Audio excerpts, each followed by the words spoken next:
if you don't want to be self-reliant on social media, you do not have to be. There are plenty of companies that exist that do not have social media followings or have very little social media followings and are making boku bucks, you know? So first we have to put that into perspective. And I think, like we were saying earlier, people think content is king, and like, it just cannot be that way. You cannot allow yourself or your business to become reliant upon a platform that could disappear at any moment. It's not sustainable. So I would say you need to figure out your website. You need to get back on that back end and figure out how to do something with them emails and get a newsletter going. Or you just have to diversify that inbound and outbound marketing plan. Like, that's the only way you're not going to be reliant upon it, especially if you are right now. For sure. You know what I mean? So do your due diligence to diversify yourself. Start training your customers to meet you elsewhere. I'm not here because I'm here. Catch me here. Discounts are here. They're not here. You know, like, find ways to entice people. I know it's challenging because this is where we all exist, but I think that's business.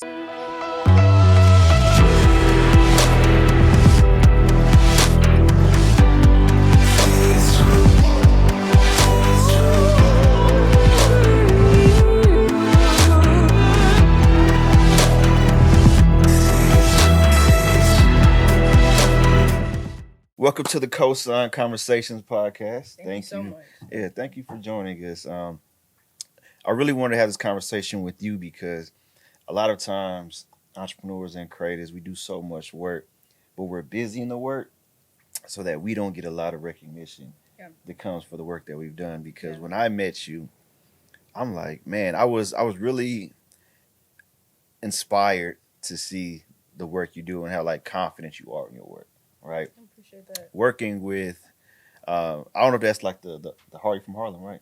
Originally from Jersey. Jersey. But I've been in Harlem. I was in Harlem for about 10 years or I'm gonna so. say that's the Harlem in you. Okay. I'll take it. I think that's the Harlem. It definitely, there's a lot of New York in me. Yeah, for sure. So, like, you know, people in New York are, like, confident in everything. Like, they just move different. So, I've been on huge production sets and I've seen people look mad nervous, like they about to get fired or they messing up. You know what I'm saying? Even if they're doing right, they're just scrambled, and it's just like, man, just be confident in what you do. And I saw that within you, and I'm like, man, she's dope. And then I kind of followed your pages and see everything that you do. And then you actually relocated to Texas. Yeah. H-Town. H-Town to be exact. H-Town. First off, why? Shout out to Houston, number why? Shout out to Houston. Houston has been absolutely amazing. It is really feeling like home here, so I'm really enjoying myself. It was time for a change. Gotcha. It was time for a change. The pandemic did a lot to a lot of people. For sure. I was one of those people. Okay. It was a doozy. It was a real doozy. And being in New York during the pandemic, as I'm sure you've heard from many people, it was really intense. And even prior to the pandemic, I talked about feeling like it had run its course for me a bit. Having grown up on the East Coast, New York being my backyard, I grew up in Jersey. And I mean, I could see New York from the top of my house. Like, it was very close. So it's always felt like a place that I've wanted to be, a place that I knew I would be. And so to be there and to have all the experiences I had felt amazing. Right. I felt like I was living my dreams in some sense, you know. But it is a bit of a rat race at the same time. You are living your dreams while really trying to survive out here. You know what I mean? And like, there's a bit of like, man, I don't want to be in survival mode all the time. And that started to wear on me a little bit. And I got a little bit older, and the apartment, it was cute, but it's small. You know what I mean? Paying them New York prices and East Coast prices, It was a lot. It was a lot. And so my fiance and I were just like, this, it's not starting to make as much sense as it used to, you know? Gotcha. And due to the pandemic and everything becoming so telecommunications and where everything is virtual, work from everywhere, anywhere, it became like, okay, maybe we can make this work for ourselves. So we decided to come on down to Houston. We had visited before. I had done a project down here, the same I had done one in Dallas with you. I had done another project in Houston, and I was like, man, at the time that I visited, I did not appreciate the city for what it was. I was very New York brainwashed. Yeah. But I came down, I really enjoyed it. Did another visit and just was able to meet people. Just even going out to restaurants, strangers were just so polite. I was like, Texas. Man, this Southern charm thing is real, huh? Like my East Coast ass, I was like, this is sus. I don't know why y'all are so nice. I don't know what's going on. That's just Texas. But it wore on me, and I was like, man, this is really cool. So we came down, been down here for about 3 years now. Wow, time to move. I know. So I'm really enjoying it. I'm loving it. That's what's up. And, sorry to be rude, guy, but we are here with Tannis Micole, CEO of Micole Studios. Micole Creative Studios, how y'all doing? Micole Creative Studios. Yes, that's who we're here with. But I have to ask you this because I'm from Dallas, right? And you said you came to Dallas and you went to Houston. What made you choose Houston over Dallas if you're going to move to Texas? You know what? Having lived in Harlem for as long as I did, I was immersed in Black culture. Okay. It was my safe space. It was where I felt comfortable. And wherever I was going to move, I knew I needed that sense of community around me. I needed the familiar faces, even if I didn't know them. And that's what Houston has felt like. It felt like a continuation of Black excellence, of Black unity, of just, it felt very familiar to me. Okay. And the warm weather was chef's kiss. I mean, I was like, I love this. So that's kind of what did it for me. Okay, no, that's real. So let's go ahead and back this up because I'm coming from a place of curiosity because we're friends on social media, but we've only met one time. Yeah. Right. So this is all from a place of curiosity. Okay. That's so for y'all who don't know, I met her on set in Dallas on a Foot Locker. It was a Foot Locker Nike collaboration. I would say. Yeah. Shoot. And what inspired me is like, man, I've always wanted to work with major brands, but it's like at that time you were lead of production. What was your role? Yeah, at the time I was at Foot Locker, my title was the digital media and content manager. Okay. Which didn't really describe what I was doing. I was going to ask you, please describe that role. Because because you like you're doing a lot more than some digital content. It was a lot, and you at a company that big, you sometimes end up playing a lot of roles, especially when it comes to content. Right. At the time that I had come into Foot Locker, they were really ramping up a lot of their content creation in-house. Okay. So it was a new world for them, and I was kind of being thrown into it. I'd previously been at MTV, and I was at MTV for almost 5 years. So I had big content experience from a very high level and event level perspective. And then coming to Foot Locker, it was, you are in the trenches now. Like we are on set all the time. So it was a little bit different, but it was exactly what I needed. So I ended up kind of creative directing these photo shoots for their priority products. And creative directing and producing essentially, and then from the client side, also working with agencies who we would hire to come down and sort of do productions. And so that's how you and I connected. Okay. So for somebody who's really new, has no idea, first kind of explain the difference between creative direction and producing, because sometimes they can coincide, but kind of talk to us about the difference of roles, and then we're going to really get down to the nitty gritty. Yeah, so I think the easiest way that I could put it is producing is a lot like project managing. Okay. You are making sure that the vision comes together, that anybody that's on set has what they need, that the client has what they need, that the crew has what they need, that, just everything is accounted for. And that kind of happens from pre-production through production. And sometimes you'll have a post supervisor or a post producer who will kind of manage things from that end. Okay. Now creative directing, it's a lot more artistic, and that's a lot more creative. You're obviously kind of setting the tone for what you want your final pieces of content to look like, how the creative vision sort of comes together. And a lot of times people play both of those roles. Right. It's very, very common too.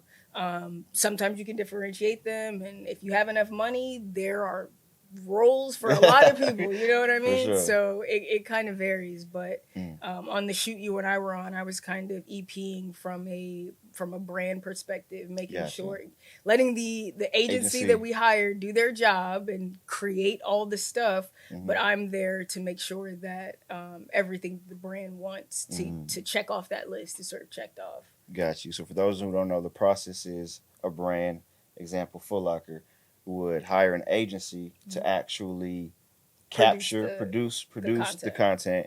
You being in-house would kind of just make sure that it's to Foot Locker's fitting, and then just make sure that the agency has everything they need to create a successful project. Exactly. Okay, cool. Exactly. And managing that top to bottom, because it's a lot, right? Like it sounds like, oh, okay, you're just managing it, but you also have to handle all the budgets. You're making sure that all the deliverables are managed. You are making sure that all the product is managed. Is it the right product? Product is a whole thing, you know. So it's quite a bit to do, but it gives you full scope of the life cycle of kind of making it happen. Do you know why? Is there a reason why they have to go through an agency instead of? So, for example, like. You know, it was in different multiple cities. Like, why? Like, could they just hire somebody local in each market, or like, why it have to be an agency specific? And why can't Foot Locker do it in house? Any company can. A lot of companies have in-house teams, but those in-house teams are made up of, you know, not a huge number of people. Even if you have a big in-house team, and it's also going to depend on the kind of company you are, right? Like, are you are you a brand that sells product? Like Foot Locker is not a production company. Right. You know what I mean? So it's like, what are we focused on? Obviously, content is king. It's 2023, you know? Right. So everybody has to make it, but it's not every brand's priority. And then also the amount of content that brands are putting out to constantly stay relevant is not, it wouldn't be sustainable to create with a small group of people. So they're selling... There's 400 shoes and I got to make content for all, you know what I mean? So when you put it like that, it's a lot to do, a lot to prioritize. There are so many different priorities for every company that it's like everything doesn't have the same budget. So the bigger budgets, you can get a company to go do that. But there's a smaller budget. Let's take this in-house.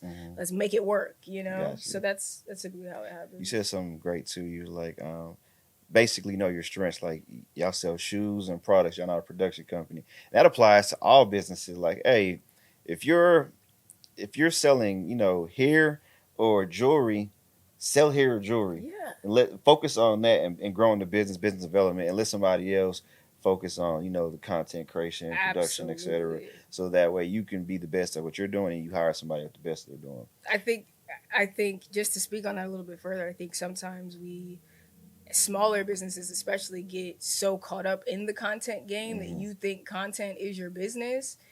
That's not your business. What are you selling? What are you trying? What is your revenue driver? Like, what is that? The content is always supplemental. This is just to get people's attention to your core product that you're trying to sell. And I think, you know, because of social media, people make it seem like, no, that's your business driver. Sure, you're going to post about the product that you're selling, but on the back end, are you buttoned up? Is your customer experience good? When I finally go to your website to buy it, is it going to be easy? Is everything going to be seamless on the back end? Am I running into issues? Like, we worried about IG. I care about that a whole lot. I'm just like, the back end is so much more important than any of the content, but people sometimes get a little bit caught up in that. They like the vanity metrics. They want to look nice. They want to be popping on social. But how's your dashboard? Are the sales popping? What's going on? What are your systems and processes, bro? Have you set KPIs? What are your quarterly goals? What are we doing? Have you hit those metrics? Man, they don't know what KPIs are. I mean, you know what I mean? I'm like, we really have to think about things from a business perspective. And I think I would also say that there are seasons for everything, right? Like, as a small business owner, you can have a season where you are really focused on your social. That's fine. You can have a season where you are like, no, we are going to do this. We're going to invest in this. We haven't done it before. We haven't done it enough. I get that. Absolutely. But if you are a small team, you do have to account for all of the other things that keep your business running. And so it's equally as important. I spent all of 2022 making sure my back end was good. It was, I don't care about social. Social is on the back burner. Let's talk about that. What does that back end look like now? Because people don't talk about the back end. They gonna talk about what we're talking about right now, the social, how they grew their channel, how they grew their platform, Congrats. how they went from 100 followers to 10,000. That's cute. Right. What that back end look What's like? that back end like? What's that system like? Yeah. Yeah, I mean, for Micole Creative Studios, the biggest priority for me was, as a production company, making our production process really seamless. So that was a big focus for me. Once we get the client project, right? Like, figuring out our RFPs and making decks and stuff, we're not talking about that. But once we have the project, Right. and typically a client project for me will last anywhere from 3 to 4 months that I'm working with these people. So I'm like, I have to keep myself buttoned up here this whole time. Right. So I tapped into Notion. I'm not sure, I love the app. I love the platform. I love what it does. There's all sorts of new features. But I went down a rabbit hole one day and I was like, oh my God. Doesn't it integrate with other platforms too? It integrates with countless other platforms. It does all sorts of things. It's kind of like a wiki website, personal notes page, and you can make it as intricate or as sort of, rudimental as you want. And so I spent money and time investing in a platform for the back end so that when I do hire crews of 30 people, we have a way to communicate with each other and to keep things organized versus going through 1,000,001 Google Docs and Google folders and Google Drives and Access and whatever. Yeah. So that's something that was really, really big for me on the production side. And then outside of that, it was making sure the books are in order. Had to get a new, had to make sure that the bookkeeper was good. Had to get a new accountant. Is the business set up correctly? The LLC thing is cute, but should we be an S corp? Let's talk about how much money we bring in. For sure. Do we need to be doing payroll? Just all of those questions were the focus of 2022 and setting things up so that we could, kind of come into 2023 full steam ahead. I like those conversations. Yeah. I like those conversations. Yeah. Did you decide to do payroll or are you still doing like contract W-9s? For the most part, we're doing W-9s with most people, especially for crews. That's how it is for most freelancers. But as I work to develop my core team more, that's the route that I want to take. For now, it's a lot of contract-based employees that work with me for an extended period of time, and then if things work out, we continue on. But it also relies on money coming through the door too. So that's a big one. You know how it works. It's as a small business owner, it is a constant give and take. Like, you want to grow, but you got to have money to grow and people to grow, but then you need the clients, so you got to dedicate your time. It's an endless cycle. Yeah.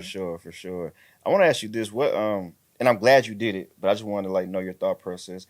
What made you bet on yourself? And I ask you that because when we think about actually having like a career, you already named two, MTV and Foot Locker. Those are two organizations, companies that people would die to work for. They would love to work for those type of organizations. But you were like, you know what?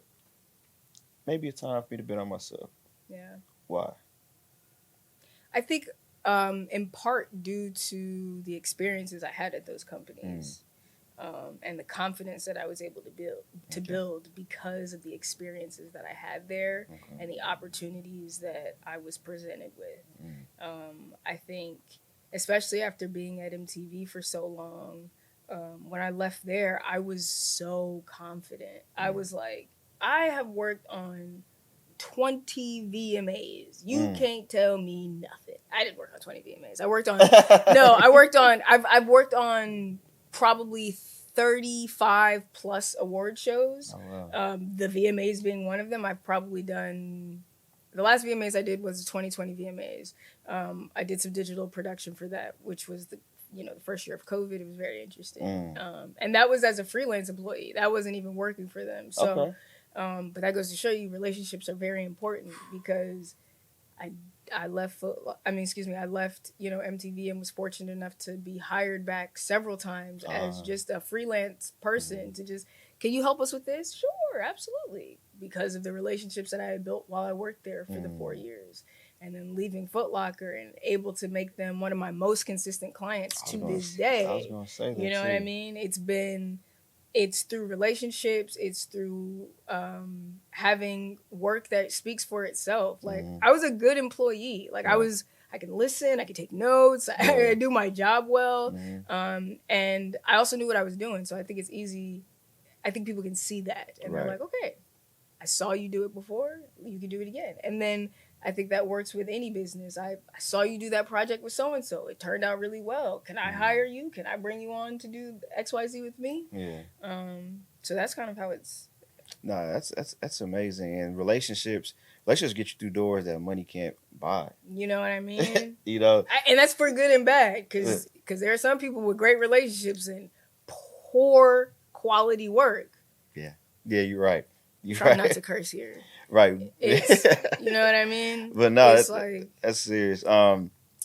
With Foot Locker specifically, I asked because I did notice that like you left, you became an entrepreneur, and then you managed to get them as a client. Like that's amazing because sometimes companies may feel like, you're leaving us. They're going to stick to what they know. Like, what was the process for you to get them as an agency? Was it more so like they were just super supportive from day one, and they already knew the work and the value they were going to get, and they were just like, let us know if we could work together, or you shot over a deck just like a regular person that didn't have a relationship? What was that process like? What a good question. I was at a place mentally where I really felt like I needed to leave. Okay. Right? Like I was really, really tired. Yeah. And so, but my work was continuing to speak for itself. I was continuing to put out quality work at the cost of my sanity a little bit. Gotcha. You know what I mean? Which happens to a lot of people. Everybody gets burnt out. And I was just like, I was at my wit's end, and I was like, I think I'm gonna have to wrap this up. Yeah. You know what I mean? But I had been doing such good work that when I came to them to tell them that I was going to leave, at first it was, well, what can we do to get you to stay? Can we give you more money? Can we do XYZ? And I tried to be very upfront as soon as possible to be like, I don't even want you guys to do the more money thing. Right. I'm very settled on this. I love like working with every single person there. I just gotta go. Right, you know what I mean? But we could do this again, right? Like, why don't we do this? Why don't I leave? But I understand how it works now. I understand how you guys hire agencies because I've had to be the person that has hired them and overseen the whole process. So I know how it works. Gotcha. Hire me. I'll do. I had peeped games so well. And just like really started taking notes internally and being like, okay, this is how it works. And I think that's why I loved being in corporate. Like that was my biggest advantage, and why I feel so confident doing it from this side is because I've seen how these corporations work from the inside. I know the jargon. I know what departments do what. I know how you have to go through legal before you can do X, Y, Z. And social does not run everything. That is a small part of the marketing team. You know what I mean? So with all that in mind, I felt like I was at an advantage. And I just sort of presented myself as like, I could continue to be an ally and I could continue to do good work. Like, let's just not do it so consistently. I just don't want to come in here every day. You know? No, I feel you. And so it's been really good ever since. They've put a lot of trust in me, which I appreciate. Nah, that's dope. So for the next man or woman that want to follow your footsteps, right? Do you recommend them taking the corporate route first to learn the business? Or do you feel like, hey, if you have the confidence to just go out there and do it yourself, the creativity, just figure it out as you go? You know, I don't know what to say to that because I've been feeling like a millennial lately. You know what I mean? Like, I feel like sometimes my opinions be a little old suddenly. But it's your opinion. It has value. You know, but... Right, like, you know how people used to be like, you got to go to college. That's how you get whatever. And then you get the job and then you do whatever. I don't necessarily believe that. I don't necessarily think you have to go to college. Facts. Do I think do you need a corporate position? No, you don't need it. But I think it helps a lot because I think to see things, especially if these are the people that you want to be working with one day, right? Like I want to get a deal with Nike. I want to get a deal with so-and-so. Okay, but like, do you know how to send a proper email? Do you know how that works? Do you respect business hours? Are you there's just like very small things that you learn by working in a corporate environment that I've noticed on the corporate side, working with freelancers who had it and made my life easier and who didn't and was a bit harder to work with. So I take those things into account as I'm trying to work with these corporations as myself. Gotcha. Because I'm like, all right, cool. I know how this works. I know what you want to hear. I know, right. I know how to schmooze you. I know how to not schmooze you. I know, hey, how's your Friday going? How's everything? So good to hear from you. Great. I could do it. It's fine. Like, we could play that game. Right. And a game is what it is. You feel me? Like, sure. How well do you play the game, though? Like, we're all trying to get ahead. We're all trying to better our lives and our families' lives. Cool, but sometimes to get to this money, it's a game. So I gotta play the game to the best of my ability, sure. and do what I can to make it work. So that's real. Take that as you will. You don't have to, but I found that it has helped me significantly. Okay, and with being on both sides, I have to ask this because we focus on this a lot too in our business. What makes a great pitch? You know, with that corporate background. So when somebody's pitching to you, and now you're doing essentially some pitching now. I'm new to the pitching game. Okay, so I'm new to the pitching game. So what do you think makes a great pitch? Because you've been on the side to where like you've seen people pitch their business to you. So what do you think?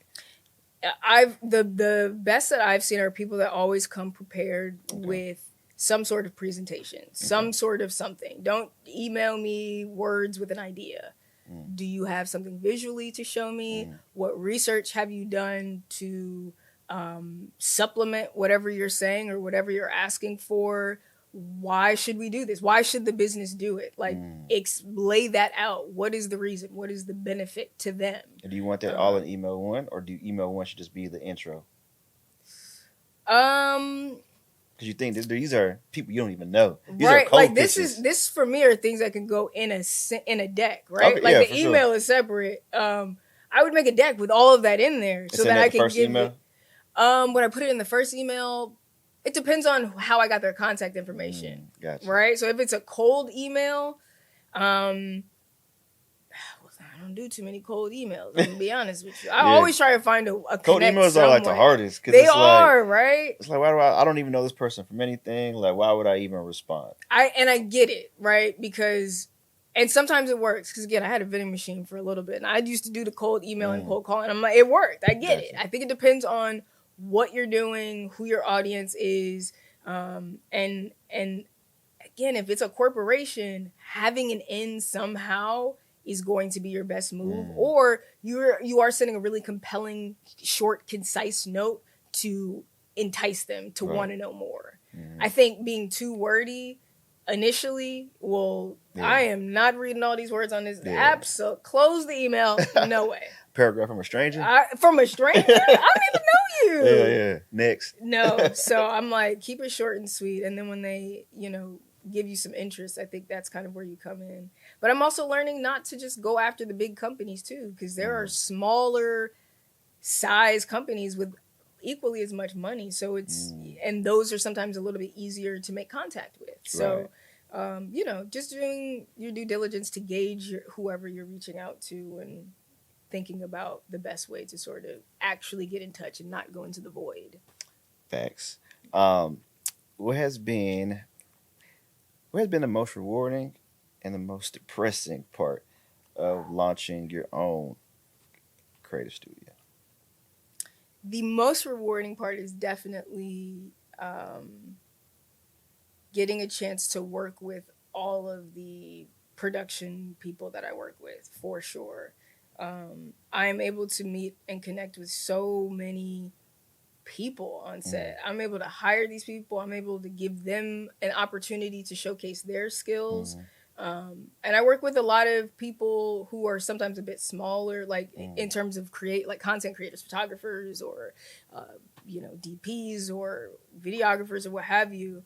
And so giving them an opportunity to shine their light is always my favorite thing. I'm always like, yo, you killed that. And they're like, yo, thank you for the opportunity. Surely. Sure. Like, I'm glad I could give you the opportunity, but I'm so glad that you got to showcase what I knew you had, what I thought you had. And now it's on a bigger platform, and you and me get to come up in this together. Like, that's super cool for me. I think that's my favorite part.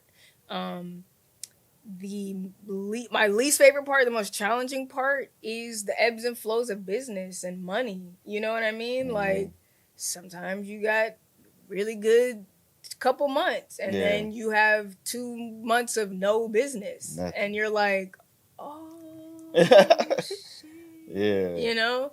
And so that's been something I've learned to deal with over the last couple of years, and just like, you know, money come and go, you know, money coming in, and then money is sometimes going out. Nah. But it's always coming back. It's always, you know, I have never been without, and I thank God, and it is always so timely. Every time I'm like, I just don't know. That email comes through, and I'm like, well, we got it. You know what I mean? So I love that. No, always. And I think a good point to talk on too right now is, you know, you mentioned it earlier about picking up, knowing you wanted something new, a new challenge, and you moved to Texas, Houston to be exact.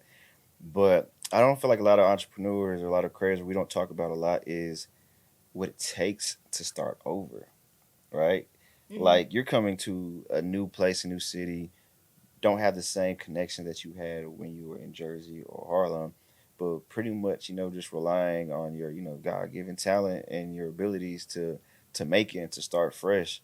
What do you tell somebody who, you know, who's looking to like, man, let me just maybe start over, start from scratch, you know, since I can be anywhere, let me try a new market. Like, what does it take to come into a new market and dominate? Well, I wouldn't say I'm dominating just yet. I'm still observing and learning, I think, myself here in Houston. I'm having a lot of fun. I'm meeting a lot of really amazing people. I have nothing bad to say about any of the creatives or the scene out here. I think to get the courage to go to another place is, you know, I think it's within each of us. I think it's going to take some self-reliance on, you know, on yourself to just be like, I can do this. Maybe sometimes it helps for you to have some sort of connection where you're going, man, I just need to know 1 or 2 people and I can get. I agree. You know, I think knowing that I wasn't coming here by myself and I was coming here with my partner, I was like, okay, well, me and you can be awkward and go to all these little bars together if we need to, you know? But I think coming from New York and it being such a social place, I came down initially being like, oh, this gonna be easy. Like I'm schmoozing with everybody in New York. And then I came down here and it was just things are just different. Like people just move different, the crowds are different, the events are different. So I had to like take a step back and be like, okay, figure this out. All right, let's slow down a little bit, you know, and get to know people one-to-one. And it's been a lot of like, let's go to the coffee shop. Let's meet up. What are you working on? Or, you know, things like that. So you gotta put yourself out there. You gotta be confident. But sometimes it pays to be awkward too. You know what I mean? Like you just have to put yourself in awkward situations sometimes. And we all can't be cool all the time. Not for sure. You know what I mean? Like sometimes you just have to be the awkward turtle who's like, hi, I'm so-and-so, and put yourself out there. Yeah. Who was the first person to like see your abilities for, you know, and what you could do? Meaning like your first cosign, maybe you were doing some smaller projects back in Harlem or Jersey, and somebody was like, man, you're dope. Like you should do this, or let me introduce you to this. Like who was like that first cosign and what did it entail? Oh, wow. Hold on. That's a good question. It probably had to be something that was like, you know, there's always something that kind of like starts like that trickle effect. Yeah. You know what I'm saying? I'm curious to know what that was. Man, I think, now I don't know if I can name a specific person, right? But I think that a lot of the work that,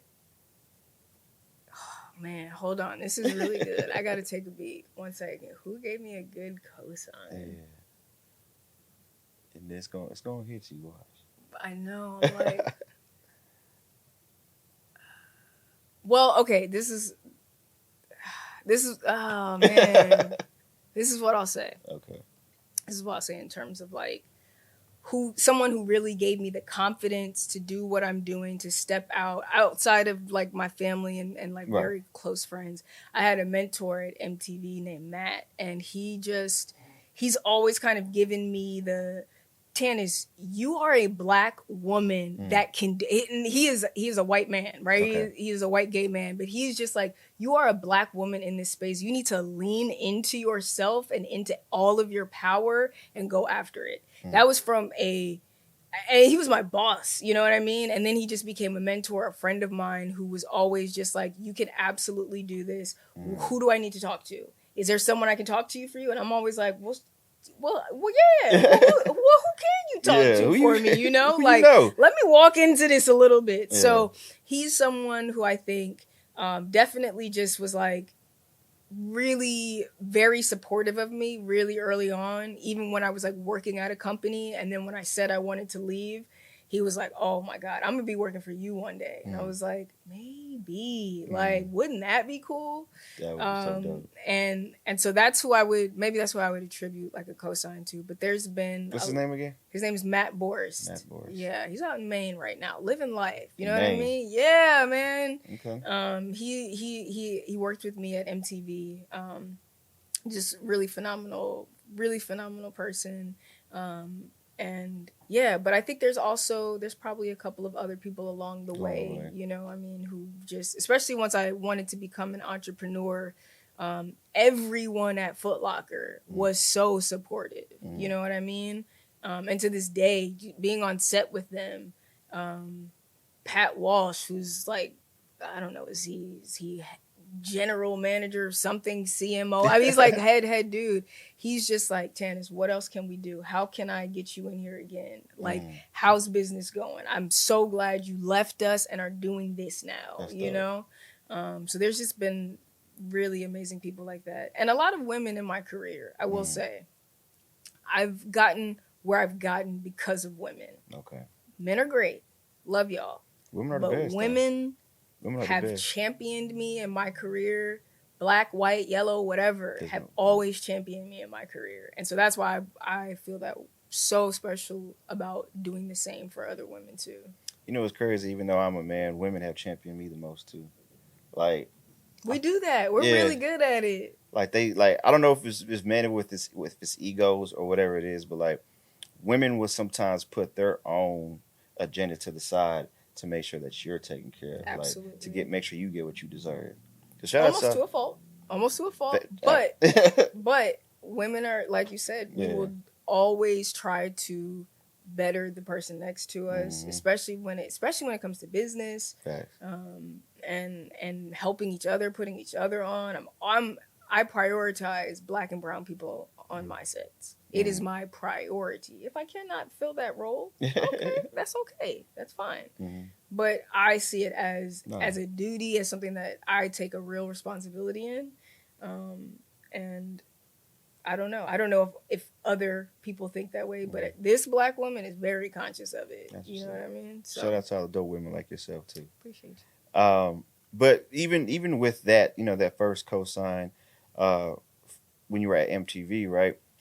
How do you even get there? Because these are like I said, this is a job that people were like, how do you even get there? So it's like, kind of walk us through that. Like, did you just see a listing online, you applied? I think I did. For real? Yeah, I graduated college in 2012, and I started working at MTV 2013. Like, you went to school for this? I went to school. I got my degree in business from American University in DC. And I graduated with no plan. Okay. No plan. Not a clue. But living in Jersey. And I graduated and I went and got my real estate license in New York. Because I was sitting at home watching $1 Million Listing. And I was like, well, Mom, this is it. I'm going to go get. And she was like, okay, sweetie. Like, got my real estate license. Was working at a brokerage on Wall Street for like 3 months. Rented all of one apartment and was like, this is not for me. Really wasn't for me. Came back and was like, okay, what am I going to do next?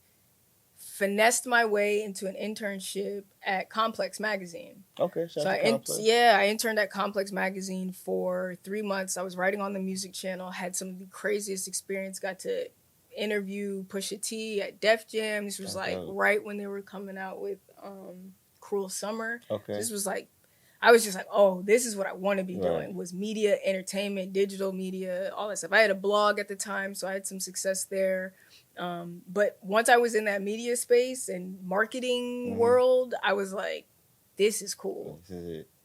So I, after the internship ended, I had to like figure out what to do. Yeah. And I was online, just like, I think I was on like Media Bistro or something. And it was for someone looking for an executive assistant. And I don't know if it said MTV or what, but I was like, this sounds interesting. So I applied, and I'm pretty sure the email was like a Gmail account from like the MTV side. Like it wasn't an official Viacom email. So I was just like, okay, cool. So I sent the email. They responded back. I remember I did like 2 interviews at the office in 1515 Broadway, and I got the job. I was this woman's executive assistant who worked at MTV. Yeah, she was the VP of stunts and of events and specials at the time. And that classified as all the tentpole events for MTV. And a tentpole event is just any big award show, any big live event. So that's they call them tentpole events. Tentpole events, yeah. What does that mean? Is that kind of like because it's like, I don't know, like it kind of... I think the original like tentpole is because like there's actually like probably like a tentpole like outside type thing. And like that's where the paparazzi will be under or whatever. So they call it a tentpole event because there's hella tentpoles that are set up because you have to like do a bunch of stuff outside. But I mean, I could be making that up. That is my assumption as to why. I mean, I can see why it's called that, but I was always wondering, like, what is that? Yeah. Mean? Okay. But so we were responsible for all of the award shows. So every year, VMAs, movie awards, Woody's Festival, VH1 did stuff. Like any award show, we were responsible for from a digital perspective. So that means I need to hire you to consult for the COSIGN Awards tour. Listen, we're doing 4 cities, so it's like. I have a lot of awards experience. I have a lot of live events, and that's where my career started. Like professionally, that's really where it started. Okay, we need to Rex. Maybe you can help us take this COSIGN Awards to the next level. We were trying to be like the MTV, not the VMAs, Billboard Awards, for entrepreneurs and creators. Yeah, I mean, listen, they put.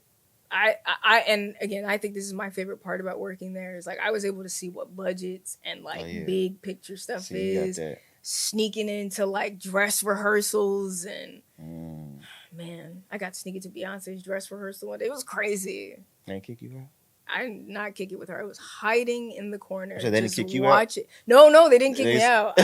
I don't know how. I think, you got a lanyard on. You can do a lot of things. Yeah. And I was like, I'm just in the back. We're just like here, just like chilling. But that was a highlight. You know what I mean? Nah, that's amazing. That's amazing. But who does Tannis co-sign? I know there's like another, maybe a young or amazing woman that's, doing great things. That you're like, man, she may not get the recognition or the notoriety she deserves, but I really support her. Oh my goodness. That's a good one. Who do I co-sign? Yeah, that question is always layered because there's so many people that, Right. There's a lot of people that are doing their thing. You know what? This is who I'm a co-sign. This is a new person that I've recently met. Okay. Her name's Nyla. And I actually met her on a shoot that I was just doing for Foot Locker. She's a student at at Dell State University. Okay. I think a couple days ago, she just crossed Delta and became my soror too. So shout out to my new soror. Okay. But I met her on set. She was one of the subjects that we were interviewing, and she was a part of their communication school. And she just had such a spirit. I mean, like, she was eager to learn. She was excited that we were profiling her, but she was more interested in the camera equipment. She was like, well, what's that for? And what are you doing there? And how does this work? So ambitious, so articulate, so ready for her opportunity. I was just so impressed with her. I was like, yo, you are going place. Like, I wish I knew what I wanted to do at your age, like know now. And I wish I had the confidence that you have. Like, you know how to talk. Like, you got it, sis, So that's a cosign that I would give. I just think that she was so She just had such a great spirit, and I think that she's gonna go to some amazing places. So Nyla, shout out to you, sis. Shout out to Nyla. You know her IG by heart? I don't. I think it's. Get it. I'm gonna get it. We're gonna put it up there. We're gonna put it up there because shout out to her. My new soror too. So I think she's gonna be a media maven in no time. I like that. That's gonna segue into this. You worked at Complex, right? Do you still go to websites, media websites? Be honest. No. Okay. Why? Okay. Good Negative. Point. Good point. So how do you consume all your content on social? Typically, yeah. So what do you think is going to make the next big media thing stand out? Because you think like we're not going to complex.com anymore, or I miss the blog era. Yeah, so like people aren't doing it. But it's still critical to have a website, but it's like because I mean the website serves such a purpose, right? Because they were really there for some of the more critical analysis of hip hop and things that are going on in the culture. I think you have a lot of brands now, right? Like you have brands that are media brands that are putting content out, but their content's primarily living on social. Like you're not you're trying their priority is to drive website traffic, but I'm gonna just go to whatever you posted on IG or YouTube, you know. So do I know what's next for the space? I don't know what's next for the space. I do think that we as a society are slowly getting back into a bit more of an analog desire. Like I think Gen Z is like nostalgia, like take it. What are house phones? Like, can I have one? And I'm like, yeah, let's go back to house phones. I was literally just saying the other day, I was like, man, like remember when the internet started and we used to say G2G? Like we don't say that anymore because you don't gotta go nowhere because the phone is in your pocket and you are always connected. There is no separation or disconnect. Yeah, so I'm like, we live in an interesting time. That growth, that entitlement, that's what that grew. Because now, like, let's say we're doing this interview right now. Somebody texts you, you don't respond. But let's say after this, you post on your story real quick. They're going to be like, yo, I texted you. How come you didn't respond? Yeah, it's like, me back? Well, hold on. Yeah, it's like, yo. Hold on. I didn't want to text you back. And it's tough because we all just have too many means of contacting each other, too many ways of being connected. Exactly. I'm very appreciative that I had a time where it was not like that, and I am eager to get back to a time when it is not so always on. We are not so connected. I miss it. Yeah, and I think we'll be able to be more critical of ourselves at that point too, because like you can't be critical. You don't have. Even with articles, like everything is so you consume it so quickly. You're not thinking about anything. You're not really analyzing it. You're giving me hot takes. You haven't sat with it. You haven't thought about it. You want to be the first to get it out. Yeah, and that's and media companies do that as well. You're not doing your due diligence. You are trying to be the first person that puts it out. And so until we get to a place of like, maybe let's calm down and get back to like authentic, thorough, presentation of thought. I don't know, man. We got some work to do. Yeah, I don't even know because AI is taking over all that too. I do love it though. I do love it. I do love it. I started leaning into it a little bit for like just some of the creative work I'm doing. Some of the like Midjourney is one of the websites that you can use to develop AI images, which I just recently started playing with. Okay. I was like working on a script and I was like, I wonder what this character would look like. Like, how do I bring him to life? So I just like wrote a thing and I got an image and I was like, oh, that's my character. Yeah. Like that's him. That's crazy. It was cool. Midjourney. Yeah. There are websites, AI websites for decks. I can't remember what it's called. Not Dalio. But there's another website you can like, I need to create a deck on this, make it look like this, and it will populate 10 slides for you. Boy, man. You got to go in, tweak it a little bit, but I'm just like... It did make most of the work for you. Well. Yeah. Cool. People sometimes need thought starters, and like, I know it's right, but like, I don't know how to start it off. I think AI will be good for stuff like that. Not for sure. I want to ask you this too before we start to wrap up. Yeah. Because we're speaking about digital media, content creation, production. people say sometimes you need to disconnect, right? But I feel like the space we're in, since it's social heavy, it's hard to disconnect. I mean, you can pre-batch, but it's like, how would you say? What advice would you give to someone who's saying, "Hey, they thought they need to disconnect, but all their business is driven from online"? Yeah. Well, you're gonna have to do some inward looking first of all, and realize that your business cannot exist on social media. Is step number one, right? So you need to be thinking about things from not just a 2023 business perspective, and just think much more holistically about your business. If you don't want to be self-reliant on social media, you do not have to be. There are plenty of companies that exist that do not have social media followings or have very little social media followings and are making boku bucks, you know? So first we have to put that into perspective. And I think, like we were saying earlier, people think content is king, and like, it just cannot be that way. You cannot allow yourself or your business to become reliant upon a platform that could disappear at any moment. It's not sustainable. So I would say you need to figure out your website. You need to get back on that back end and figure out how to do something with them emails and get a newsletter going. Or you just have to diversify that inbound and outbound marketing plan. Like, that's the only way you're not going to be reliant upon it, especially if you are right now. For sure. You know what I mean? So do your due diligence to diversify yourself. Start training your customers to meet you elsewhere. I'm not here because I'm here. Catch me here. Discounts are here. They're not here. You know, like, find ways to entice people.